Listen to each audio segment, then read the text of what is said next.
मॅडमचे मनापासून धन्यवाद म्हणते मॅडमना की डॉक्टर्स दिनानिमित्त आम्हाला इथे बोलवून आमचा सन्मान करण्यात आला. तर आमच्या सगळ्यांच्या वतीनं थँक्यू सो मच. आणि आज म्हणजे 3 दिवस एकत्र साजरे करतोय आपण. डॉक्टर्स डे, महाराष्ट्र कृषी दिन आणि चार्टर्ड अकाउंटंट्स डे म्हणजे CA. तर डॉक्टर्स डे म्हणजे आपल्याला हेल्थसाठी किंवा जे काही आपले आजार असतात ते नीट करणारे, शेतकरी म्हणजे कृषी दिन, शेतकरी म्हणजे आपल्या जेवणाचं किंवा जे आपण धान्य वगैरे पिकवतो तर ते आपल्यासाठी उत्पन्न काढणारे, आणि चार्टर्ड अकाउंटंट हा सुद्धा म्हणजे दुर्लक्षित राहणारा भाग आहे, पण आपलं जे व्यवस्थापन असतं पैशांचं वगैरे तर ते व्यवस्थित करून देतात. तर त्यांचं एवढं म्हणजे माहिती नाहीये लोकांना, पण ते सुद्धा खूप महत्वाचं आहे. आणि हे तिन्ही दिन आज एकाच दिवशी साजरे केले जातात. तर आता मी डॉक्टर्स दिनाविषयीच बोलते, कारण मी त्या फील्डमधली आहे. मी त्या 2 फील्डविषयी नाही माहिती नाही म्हणजे बेसिक माहिती असू शकते पण डीपमध्ये नाही. तर डॉक्टर्स डे हा का साजरा केला जातो पहिल्यांदा हे मी सांगते.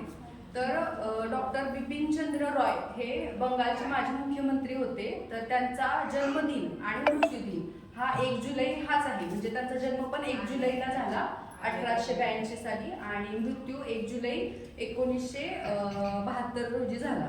तर जन्मदिन आणि मृत्यूदिन हा एकाच दिवशी येणं हा सुद्धा खूप भाग्याचा दिवस मानला जातो. म्हणजे प्रत्येकाच्याच नशिबी असं येतं असं नाही, वाढदिवस आणि मृत्यूदिन.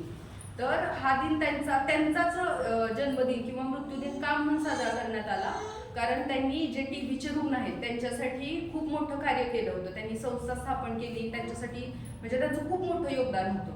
तर त्यांनी खूप मोठं योगदान दिल्यामुळं डॉक्टर्स डे हा त्यांच्याच नावाने सेलिब्रेट केला जातो. दुसरं म्हणजे मला हे सांगायचं आहे की डॉक्टर्स डे निमित्ताने प्रत्येकाने आपापल्या आरोग्याची काळजी घेतली पाहिजे. आता बेसिक्स तर आहे, व्यायाम करणं, डाएट करणं, हे तर सगळ्यांना माहिती आहे, कारण आता आजकाल सगळ्यांकडे सोशल मीडिया असतं, मोबाईल असतो, अँड्रॉइड फोन असतो, यूट्यूब असतं, गुगल असतं. त्यामुळे तुम्हाला एखादी गोष्ट डॉक्टरांच्या आधी सुद्धा तुम्ही डॉक्टरांकडे जाण्याआधी आपल्याला जर काही झालं, बाबा सर्दी येते, खोकला येतोय, तर डॉक्टरांकडे जाण्याआधी आता घरगुती काय करतो आपण, गुगलवर सर्च करतो, मला खोकला झालाय, सर्दी झाली, काय करायला पाहिजे, घरगुती उपाय काय, थोडक्यात आपण बघतो. आणि जर त्यांनी नाही कव्हर झालं, नाही फरक पडला तर आपण डॉक्टरांकडे, म्हणजे एक बेसिक मेंटॅलिटी, मानसिकता सांगते मी, करायलाच असं नाही. तर गुगल, यूट्यूब ह्यावर तुम्हाला बेसिक सगळे व्हिडिओ मिळतात, काय करायचं काय नाही ते. पण मला असं वाटतं की वर्षातून प्रत्येकाने एकदा आपण वाढदिवसासाठी, लोकांच्या वाढदिवसासाठी प्रेझेंट गिफ्ट घेऊन जातो, पण आपण स्वतःसाठी सुद्धा स्वतःला एक गिफ्ट दिलं पाहिजे.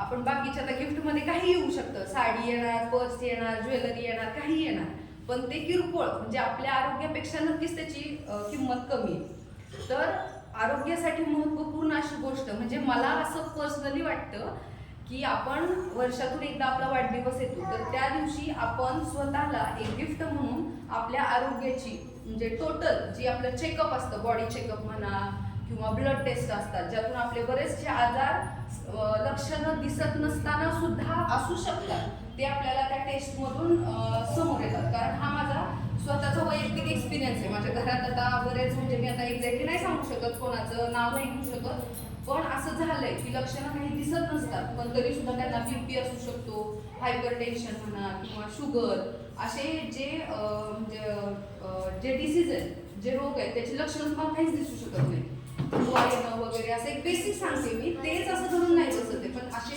आजार भरपूर आहेत. पण त्यातले बेसिक जे आता सध्या कॉमनली आहेत, BP आणि शुगर, ऑलमोस्ट 90-95% म्हणजे लोकांना आहेच आहे. आणि जर तुम्ही नसाल तुम्हाला, तर तुम्ही वर्षातून एकदा नक्की तपासणी करून घ्या. आणि तपासणीमध्ये निगेटिव्ह आलं तर चांगलीच गोष्ट आहे, पण जर पॉझिटिव्ह आलं तर त्याचं तुम्हाला निदान लवकरात लवकर होईल. जे तुम्ही लास्ट स्टेजला जाऊन किंवा अनकंट्रोल, म्हणजे आपल्या आवाक्याच्या बाहेर जाण्याआधी जर तुम्ही ते निदान झालं तर तुम्ही त्याच्यावर लवकर इलाज चालू करू शकता, बरे होऊ शकता किंवा निरोगी होऊ शकता.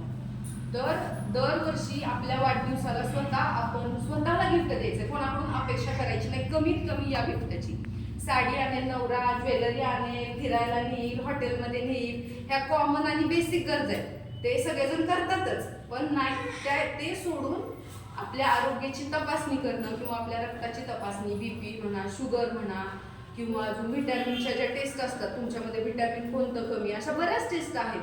तर त्या टेस्ट तुम्ही वर्षातून एकदा हे सगळ्यात महत्त्वपूर्ण मला सांगायचं होतं डॉक्टर्स डेच्या निमित्ताने. बाकी तर काही जे माहिती आहे ओव्हरऑल ते तुम्हाला डॉक्टर्स पण सांगतात, यूट्यूब पण सांगतात, गुगल पण सांगतात. त्यामुळे मी यापेक्षा जास्त काही नाही सांगू शकत. जे मला पर्सनली फील झालं या 1-2 महिन्यामध्ये ते मी तुमच्याशी शेअर केलं. धन्यवाद.